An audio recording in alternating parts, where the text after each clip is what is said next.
Et bonjour à tous, mon nom est François Letarte.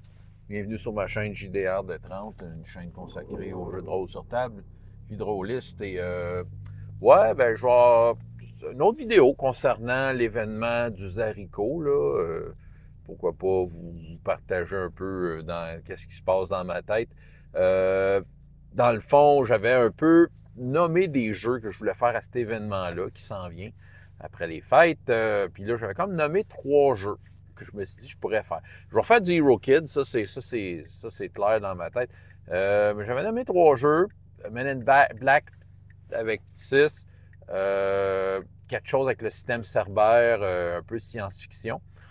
Puis Métamorphosis Alpha.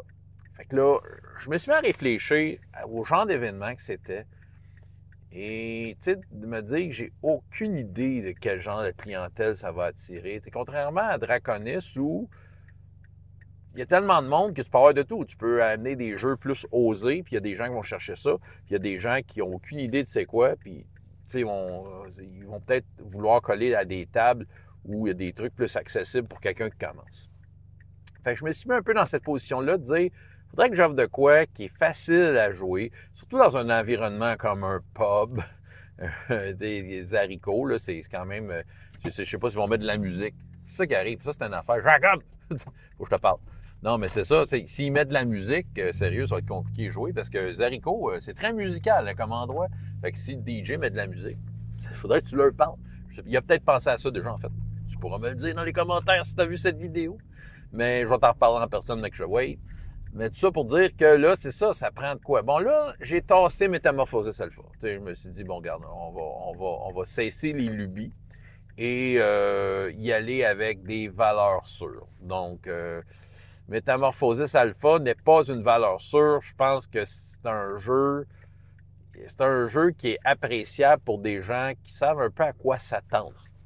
Tu sais, d'expliquer à quelqu'un qui fait pas tant de jeux de rôle, qui connaît juste un peu donjon, tu sais, c'est un jeu très old school. Ça veut dire quoi, ça, très old school? Ben, c'est ça. Je pense que le choc est brutal avec Métamorphosis Alpha.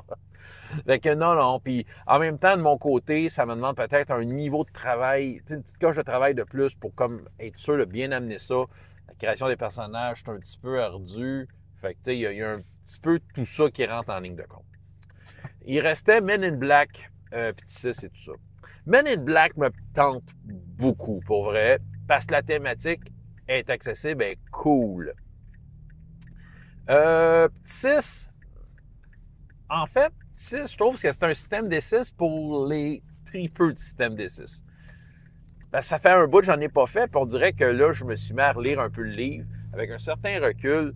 Moi, c'est ma version préférée du système D6, mais en fait, ça s'adresse à soit des rôlistes qui savent un peu comment se comporter avec un jeu, ou puis plus particulièrement, bien, des tripeux de système D6 qui peuvent y trouver quelque chose d'intéressant, comme moi. C'est ça. C'est pas tant un jeu pour débutants. L'option serait de faire ça bien straight, Men in Black, D6, la version originale que je trouve pas si super, mais ça serait facile de la bidouiller pour la mettre plus à mon goût. Je vous dirais, c'est le problème du système D6 dans un cas comme, OK, j'ai juste 3 heures, soit du passage, c'est des blocs de 3 heures. C'est 3 heures, ça risque d'être bruyant, c'est ça. Puis c'est beaucoup de D6 à lancer. Je trouve que c'est peut-être pas la meilleure place pour lancer un paquet de D6 sur des petites tables d'un pub. Je trouve qu'il manque de place, c'est niaiseux à dire, il manque de place pour que tout ça cohabite bien. Donc là, je suis comme devant un problème. Je ne sais pas trop quoi faire avec ça parce que la thématique est bonne, a besoin d'un jeu pimpy comme Men in Black. Je me suis mis à penser quel autre jeu que j'ai un peu dans ce genre-là qui pourrait bien amener Men in Black. J'ai de la misère, tu sais, je vais vous avouer, je suis tellement collé au système D6 que j'ai de la misère à l'imaginer autrement. Je trouve que le système D6 est tellement idéal. Donc, il y a ça. Il y a un peu moi je pourrais dire, cette barrière-là, ce qui m'amène à Cerbère. Cerbère, je trouve que dans un cas comme ça, un peu pub, c'est quasiment idéal. Sérieusement, c'est un jeu qui se joue maximum 3 des 10 de la fois. Tu sais, si tu vas rouler 1, 2 ou 3 des 10, c'est circonstanciel qui détermine, c'est les circonstances qui déterminent le nombre de D10 que tu roules. Puis la fiche de personnage, pour quelqu'un qui a, tu sais, je m'attends à du monde peut-être qui n'ont jamais joué à du jeu de rôle, la fiche est quand même instinctive. Tu sais, c'est plus des mots, tu n'as pas vraiment de chiffres. Tu n'as pas de chiffres à gérer vraiment. Puis pour des rôlistes un peu plus d'expérience, mais c'est une façon de voir le jeu de rôle qui peut être intéressante. Cela dit, je trouve que Cerbère est un bon système. Puis, comme j'ai mentionné dans la vidéo précédente, ça me tentait de le faire. Tu sais, ça en est un que j'ai expérimenté il y a de cela quelques années, puis mon expérience m'a amené à, écoute, j'ai envie d'en refaire, c'est ça. Le repenser un peu. Il y a des affaires qui, dans le temps, j'avais joué et qui me dérangeaient un peu, mais je pense que ça serait facile de juste corriger ça. Puis, c'est, je dirais, le défaut de Cerbère, mettons, là. C'est que si je compare à Men in Black, où ça peut être très haut en couleur, Cerbère, la mécanique n'inspire pas tant les hauts faits super-héroïques. Tu peux être quand même un héros compétent, un héros qui fait des cascades de policiers, mais tu n'auras pas de scène à la Men in Black. Fait que c'est sûr que je ne ferais pas Men in Black avec ça. J'avais pensé comme de quoi avec une base lunaire.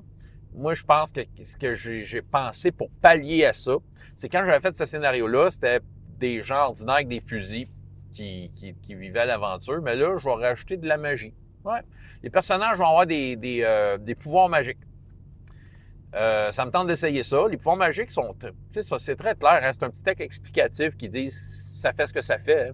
Donc, c'est juste pour moi de peut-être créer le contexte qui fait qu'est-ce que fait des magiciens dans le futur. Tu sais, je suis sûr que je vais trouver de quoi de facile. C'est juste que là, je pars de mon idée de base. Puis on dirait que là, l'idée des magiciens ne colle pas vraiment au projet, mais je pense que c'est juste une question de m'asseoir puis de méditer un peu et laisser l'idée arriver d'elle-même. Comme souvent ça arrive quand je ne sais pas trop comment coller deux éléments ensemble, ben c'est ça, des fois, c'est comme l'inspiration arrive, puis pop, ça marche. Ouais. Fait que, bref, là, c'est presque officiel, mais disons que pour celle-là, je vais aller vers Cerbère pour les raisons que j'ai nommées. Un peu déçu pour Men in Black, mais je le sais qu'il y a de quoi qui marchera pas. Ça va être, ce serait plus facile à jouer d'un bloc de 4 heures dans une convention comme Draconis, mais là, c'est pas comme Draconis, c'est dans un pub. Fait que les 3 des 10, ça fait un job. Puis c'est ça. Moi, je suis très content parce que je voulais le faire, anyway, ce jeu-là. C'est ça que j'avais à vous raconter, François Letarte, JDR des 30. Et jusqu'à la prochaine fois, ayez autant de plaisir dans la vie que dans les jeux. Au revoir.